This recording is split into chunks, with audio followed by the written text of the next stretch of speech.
personalities here, my Vice Chancellor in absentia, everybody. Thank you so much. Today we are talking about mental health. Please, who is the mad person? The mad one, as you have seen, the mad person. Did you not see me? You know, it's fascinating how society quickly judges me as mentally unstable because of my physique, because of my appearance. Let me assure you that the rough clothes and rugged exterior are not signs of a feeble mind, but they are badge of resilience. Unemployment, poverty, and a creeping grip of a bad economy have all etched their marks on me. Just because I look elegant and classy does not mean that I am mentally okay. In fact, all of you get out of my class, get out of my office. Because I look like this does not mean that I am fine. Attending to 50 patients, 50 patients, the doctor. Is it possible? I work 48 hours without an assistant.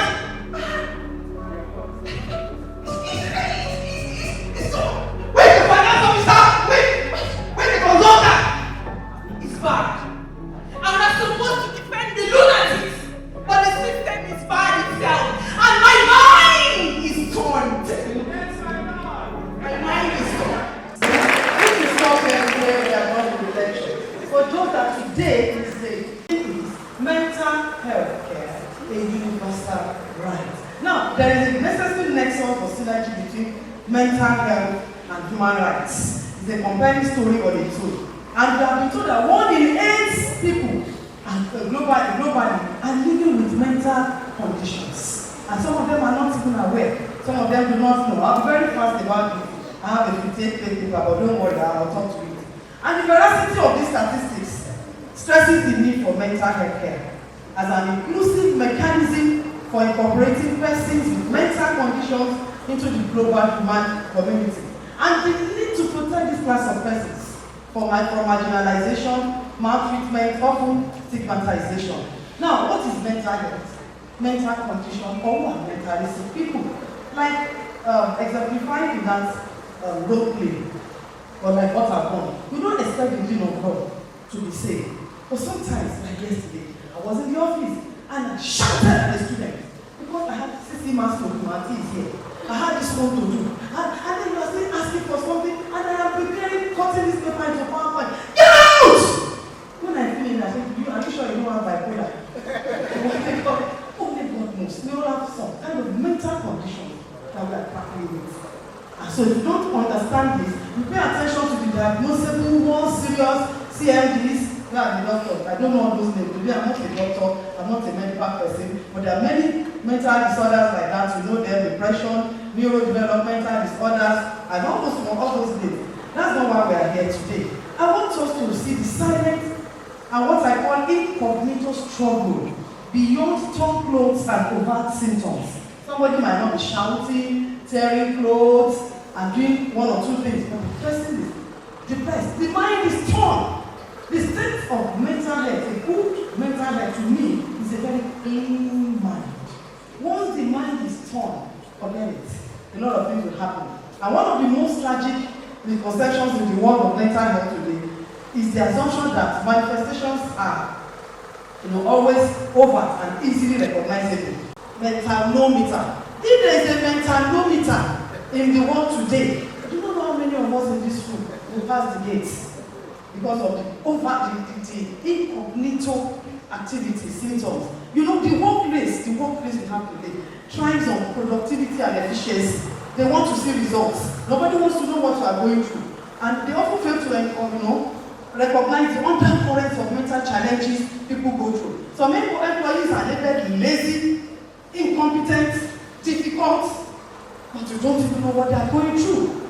I have a clerk in the office, and she was just always crying. Somebody used to cry, and something just told me, why don't you call him? And I called him. I wanted to know that his son was in the hospital for surgery. He didn't have money to pay. Are you sure that mind is not torn?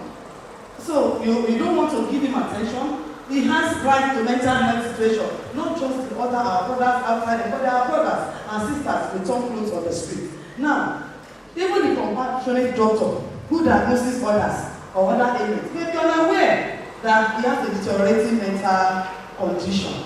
So, I've said that it's crucial to challenge and transcend our traditional notions of mental health. Let me quickly go to the legal framework. I'll get there. We have, I won't spend so much time on that. We can read the paper, I'll send it to Father. Universal Declaration of Human Rights, all the international documents.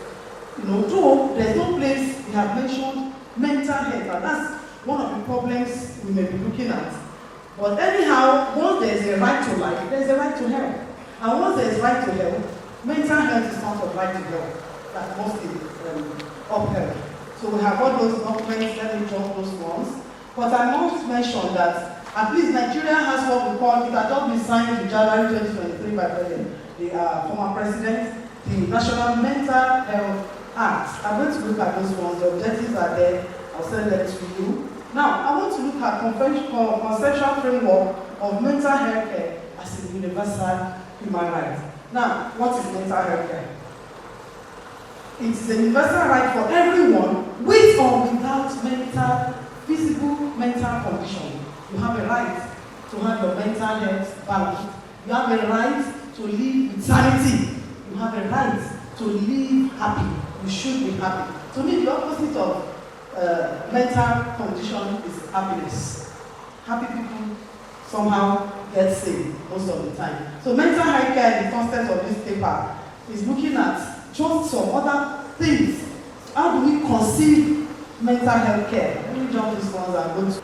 This dimension underscores the importance of creating an environment where mental health issues are likely to arise in the first place. It necessitates the crafting and implementation of policies that promote mental well-being, be it through education, awareness campaigns, societal frameworks that foster holistic well-being. That is prevention. Let it not even happen at all. That is a holistic government, a proactive government would always put that in place. Now, the protection pivots on the idea of safeguarding individuals. It ensures that every person, regardless of their socio-economic or demographic background, is shielded from assaults on their mental health rights. This encompasses shielding individuals from factors that may exacerbate mental health issues, such as discrimination, stigmatization, undue stressors. Protection also involves creating a societal fabric that recognizes the signs of deteriorating mental health and intervenes before it escalates. Now, what is enforcement? And that's what some of our laws strive on, even the new National Mental Health Act. In this instance, mental rights are already infringed upon. Somebody is already tearing clothes somewhere. Enforcement kicks in to redress the violation. It signifies a system where victims can access necessary treatment, support, and other protective mechanisms post-infringement.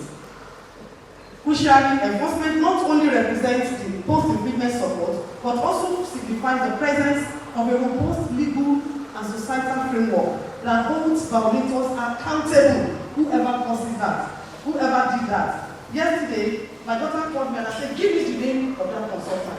She's doing a house job, whatever, somewhere, let me not mention the name. And after 3 months, they're entitled to 1 week's break. 1 week break. And she had finished. And she was supposed to travel on Sunday. And this senior Reg, now put a presentation yesterday. I said, you must come home now. You have a right to your health. You have a right to work, and your right to work includes your right to live.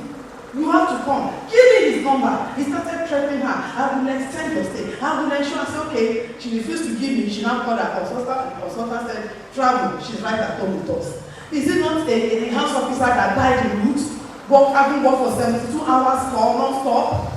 That is, we need to violators like that. I would have just sent him a message, brief message, but the young girl refused to give me his number or to mention his name. It's okay, she's at home now. So a constant examination of most contemporary mental health policies and laws reveal some unsettling skewness. The emphasis is disproportionate. It's always praised on enforcement, not on prevention or the protection aspect of mental health. And for evidence, it's not as if the enforcement is even implemented. You won't think that if the laws are created to enforce, that is, post-infringement cure, so to say. I also want to say that there are rights to safeguard the sanity for the general population too. You are not totally tearing clothes, you have not been diagnosed, or you have a right to your mental health education that you need not to be. You need to know. Right to your health, a healthy work environment. You need to have it. Right to access mental health services, right to social support, right to participate in policies. Now, one of the last things I'd like to also mention is to amplify the silent causes of mental health challenges, and Daddy has already just, like, it's all through my paper, and he has mentioned them. It's not just all those CMDs, SMDs, yes, it's true, but there are some unsung causes that we know. For instance, like the one that we talked was mad, and he mentioned the poverty and financial stress can turn somebody mad. Workplace dynamics, high pressure workplaces, particularly those characterized by short staffing. Somebody should help us visit IPs so that we will not go mental. Policies lacking human touch. We all witness what happened during the cash coach policy. Woman tearing her clothes publicly. Policies that are not emotional strain or dysfunctional relationships. He just mentioned them. Let me jump, as he has already treated that aspect. Wife-husband relationship. Educational systems and pedagogy is a problem. See, modern educational paradigms at times place disproportionate pressure on our students. Rigid curriculums and all those things can foster an environment of incessant competition, stress, and it can impact on their mental health. Many students are shadows of themselves. You know, I understand, and when I get that, I don't discuss that. Cultural pressures, information overload. You know, watch what you just post. The other day I saw, they said somebody scooping fuel and many dead persons. I was not alright till throughout the end of that. Don't post just anything. And when you post, there are rules on what to put. Please, discretion, what's that thing? Viewer discretion and all those things. So please, chronic sleep deprivation, learn to sleep, lack of physical activities, economic inequalities, consumerist culture, the constant push to acquire more and more, especially those of us who are women. That week you must have the pulse and this time, and if you don't have it, you feel self-esteem begins to come in. Is a problem. Environmental factors, urbanization and lack of access to green spaces can also contribute to feelings. How you feel, your mood, which can affect your mental health, loss of purpose of meaning, unhealthy diet, subtle discrimination, lack of physical activity. I appreciate our Vice Chancellor recently to ask us to stand up, stretch, move up and down so that we'll be okay. And now, the last cause of mental health is you. You are a major cause of mental health condition.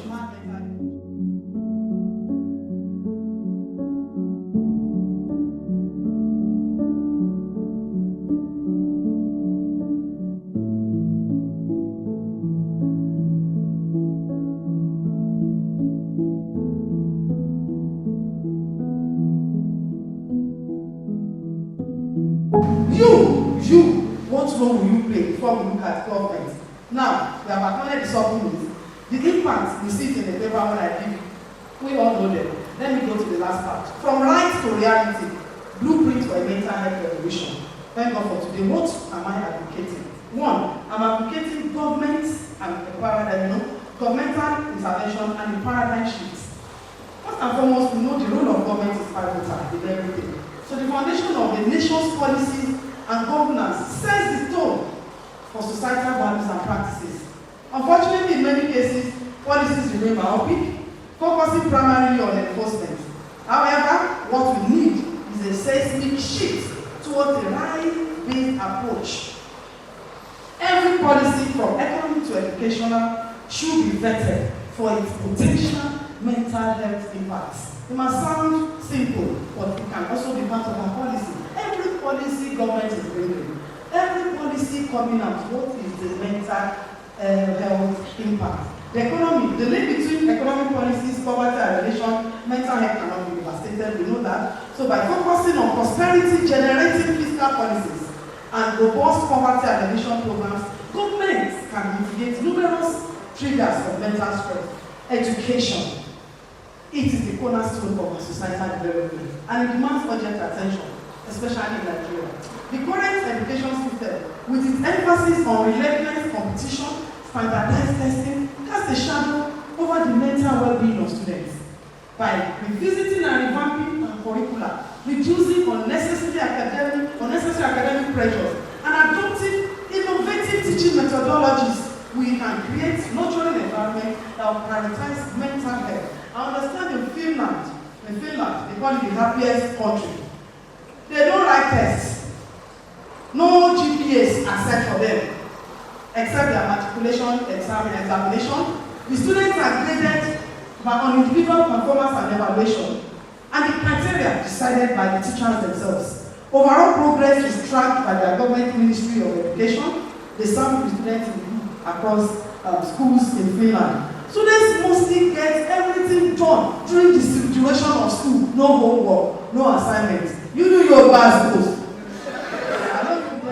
Stigmatization must be avoided. The family, we have discussed it exhaustively. Periodic, please, I want you. This is the last one before I go. I'm advocating periodic check and therapeutic intervention. Because like we have said, you don't know peaceful. At times, as I'm saying, I don't know what is happening to you. Promoting the mental health of all citizens is fundamental to building a resilient and productive society. Given the pressures and challenges of adult life, it is crucial to introduce a yearly mental health examination for every individual aged 18 and above. Such a routine assessment can efficiently identify potential concerns at an early stage, ensuring timely interventions. Furthermore, therapeutic interventions should be readily accessible, providing individuals with the tools and support to navigate life's complexities. By institutionalizing these checks and offering therapeutic support, we send a strong message about our collective commitment to mental health, laying the groundwork for a healthier, more balanced community. And lastly, what is your role as an individual? It's paramount. We are a member of this global tapestry, and our actions, attitudes, interactions play a profound role in shaping the mental landscapes of those around us. Are you toxic? Do you talk anyhow? You so much chop down and insult that keke driver. Who na make what is him? You don't know what is going through. What do you do? What is your role? You have a role. We can start now. So that because you don't know what somebody is coming, where somebody is coming from, or where somebody is going. As a lecturer, what do you do to your students? You are so toxic, you talk to them. There was a lecturer. I witnessed this, and a chance too. And this woman was able to say, you are smelling. You cannot buy one more. You have 10 €40. You have to just live here. Even your teeth. I found out that child is an orphan. And I don't know how that child is going to even pass those courses. There's no go there. Your role. The sanctity of the family dynamics is involved in this too. Your role as a husband. I am an advocate of good marriage, and today I'm sorry, I am biased because I think that in every trouble, the man has a role to play. I'm rounding up. Yes. They always quote for us. The Bible says, every wise man builds a home. The wicked, the foolish one pulls it down. I agree. The woman is the builder. What's the role of the man? There is an architect who has drawn the diagram, and he has said, for this building, we need 10 bags of cement. There's somebody, the man is the contractor. And if the contractor comes and says, instead of 10 bags, I give you 4. And as the builder, I use 4 bags of cement to build a building that I should use 10 bags of cement to build, and the thing collapses, and you are still saying I'm the builder, it's okay. But I'm saying that what you sow into a marriage is what we reap. It's not a marriage seminar. But I'm just trying to say that if we change from henceforth, we can change. What are you doing to that woman? Some man, I know some women, they are wonderful too. What are you doing to your husband? Parents, your children. And children, you are here. Your parents. Some of them are going through a lot. They've gone to work with money, they've done everything, and to enter the kitchen, they use money to build this field with maggots. You can't wash plates, you can't do what you need to do, you can't make sure that you cannot listen and you stress right out of them. You want to carry flower to their grave. Please. We all have a role to play. In conclusion, and in a nutshell, the path from recognizing mental health rights to actualizing them is fraught with challenges. Yet, with a concerted collective effort, grounded in human rights, compassion, and understanding, a mental health revolution that ushers in a new era of inclusivity and support is within our grasp. Remember, every madman on the road is a world changer in a cage. Thank you.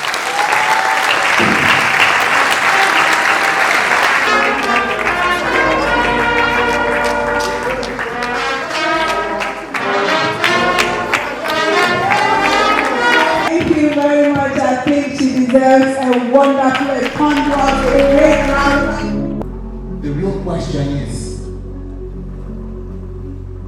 which of us, how many of us are mentally fit?